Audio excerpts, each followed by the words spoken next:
Yo les trailers, et bah bienvenue dans cette nouvelle vidéo et aujourd'hui on parle du trail des châteaux de la Loire. Voilà, 63 km dénivelé inconnu et distance 63 km. Voilà, c'est une première édition, j'ai été gentiment invité à participer à cet événement, donc je participe à cet événement. Et aujourd'hui on va voir un peu ce que je vais emporter sur cette course comme on le fait d'habitude maintenant. C'est notre petit rendez-vous du mercredi avant les courses.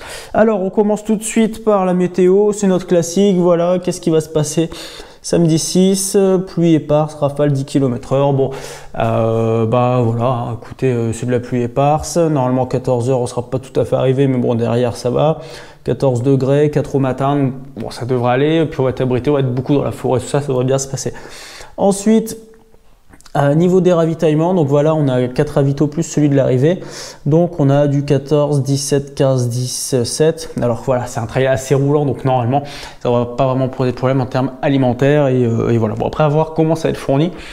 Parce que c'est une organisation marathon, donc j'espère qu'ils vont mettre le paquet quand même sur les ravitaux pour le trail. Voilà, bon bref. En termes de matériel, voyons, qu'est-ce qui va se passer en termes de matériel? Bon, on prend le S-Lab 8, c'est toujours le même de toute façon. Il nous a bien servi la semaine dernière sur les tranchées. 1 litre d'eau. 2 barres, 2 pommes potes, une couverture de survie. Alors il n'y a pas de matériel obligatoire sur cette course, j'ai pas trouvé de liste de matériel obligatoire.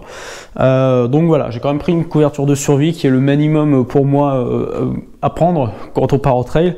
Pareil en termes de ressources d'eau et d'alimentation, il n'y a pas vraiment de précision. Donc voilà, je vais faire voilà, je le dis, c'est un trail, je vais faire tranquillement.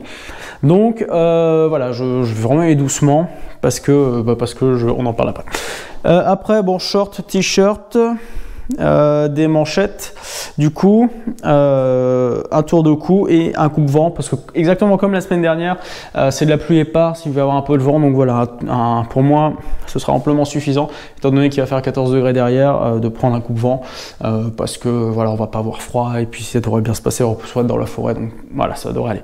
En chaussures, voilà, je termine mes protos là, voilà, ce sera leur dernière sortie histoire qu'elles arrivent à leurs 900 ou 1000 km, enfin bref.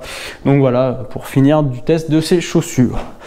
J'ai pas tout à fait fini parce que comme vous l'avez vu, il se passe encore plein de choses de l'autre côté de la table. Mais qu'est-ce qui s'est passé? Dis donc. Eh bien, voilà, étant donné qu'il y a le marathon le dimanche et le trail le samedi et que j'étais dans le coin, je me suis dit, c'est un petit rallonge, autant courir un marathon. De toute façon, j'avais quoi à la fortifier le week-end dernier. Donc voilà, je vais participer au marathon de Cheverny, du coup, sans objectif de temps, parce que en fait, je me fais en même temps un week-end choc. Donc je vais courir déjà vendredi 30 minutes. 30 km, vendredi 63 et le dimanche 40, donc ça fera 130 km sur le week-end. Ce sera bien. Donc voilà, je vais me faire un petit marathon pour m'amuser, pour voir un peu à quoi ça ressemble. Voilà, suivant la forme, suivant comment je vois sur le trail, j'estime mon temps de course entre 4 h et 3h30, enfin plutôt entre 3h30 et 4 h. Alors qu'est-ce que je prends pour ce marathon? Alors comme j'y connais rien, voilà, je prends un petit sac de trail, celui que j'utilise pour mes entraînements avec 2 flasques de 250 ml, un t-shirt, un short, un tour de cou, voilà, rien de bien fou.